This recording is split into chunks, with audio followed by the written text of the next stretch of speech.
We have turned off the heat in my house and it is freezing. It's like, let's save some money. It's April.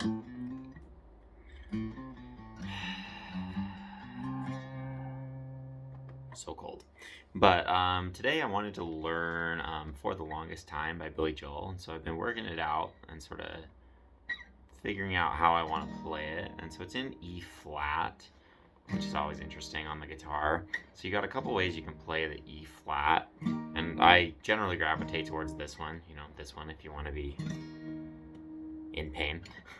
But you can also play it like this, kind of take the C shape and move it up with the bar.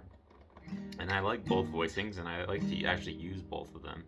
And there's sort of this walk-in bass that goes through it, where, goes down the scale. And you have kind of a couple options there. I'm leaving my middle finger down there for that walk, and then we get to here. And so that's why it's kind of nice to know both ways to play a chord. Whether you're doing kind of the C shape type deal or the A shape. And so I haven't had to move yet, really. I haven't had to shift. Whether I do this or this. And then, let's see.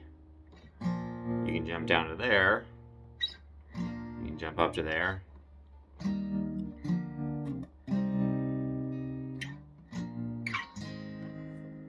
I had something for that too. Oh yeah. So same idea as the C shape. So you still don't have to shift, which is kind of cool. And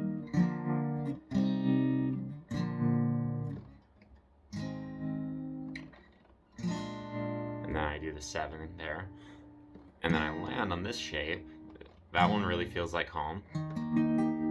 And then I jump back, same chord, and play it a different way. And that way you get kind of a cadence back into the start, where it's like, you land at home, and this one has a little more movement to it. It's a little more dissonant because the 3 is right there. It's in closed position.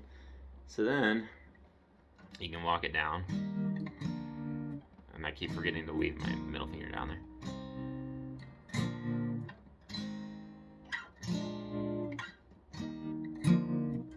And then the second time I go down to the B flat right here, because he does this. He has a little 2-5-1 here. And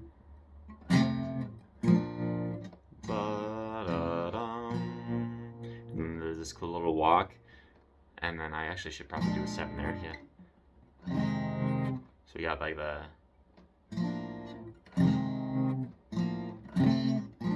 Yeah, that's it.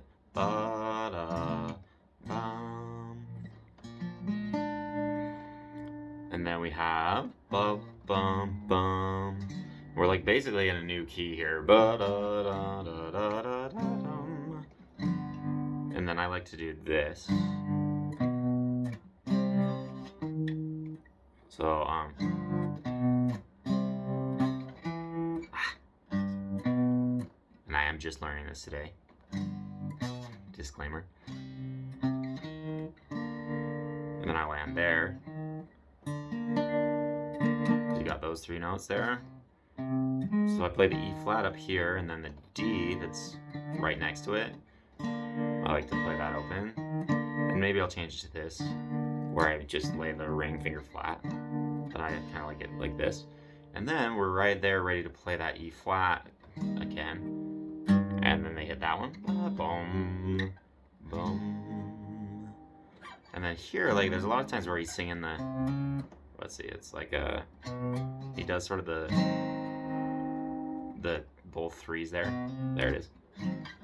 But I don't know. I feel like the chord just stays like this. It feels a little bit weird to go to a dominant on that 4 chord. So even though it might make sense, I think it sounds better to play the 4 without the dominant. Yeah. And then we have this 2-5-1. I haven't been there for the longest time. That's what I've worked out so far. I might be missing some stuff still, but I wanted to sort of go through my process of how I learn a song. And that's kind of where I'm at right now. That's what I'm thinking about, like voicings. How am I going to change it? And like one thing to mention here, like this walk, I kind of think of it as basically playing C to G. It would be like a C, G. And let's think about what this note is. That would be a D sharp. And so it's like almost a hybrid there.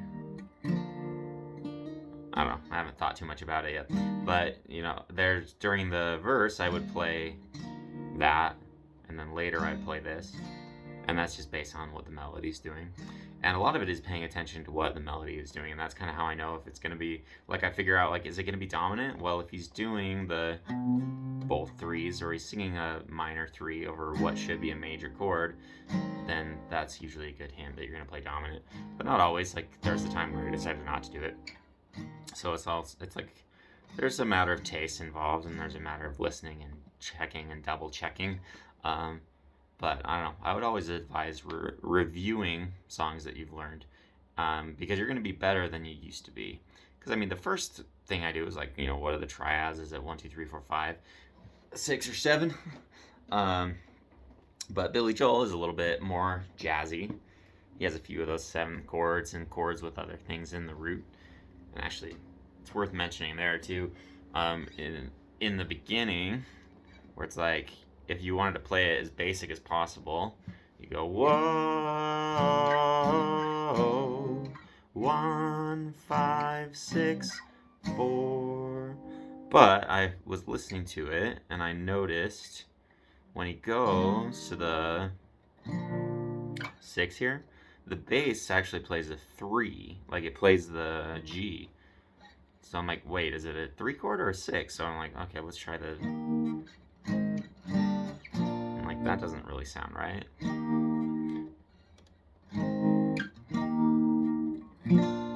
And then I'm like, okay, what if I take, because you can do your power chord, and I had the power chord idea, like you can make it chunkier by leaving the 5 underneath it, where I'm playing still the D flat power chord, but I've got an A flat in the bottom.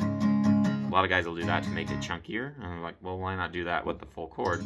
And I'm pretty sure that's what's going on there. Oops. I need to be playing it on the. Okay. Damn it, I've lost it. Okay, there we go.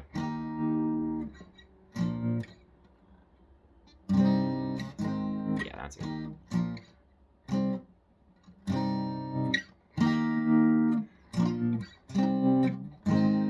Yeah.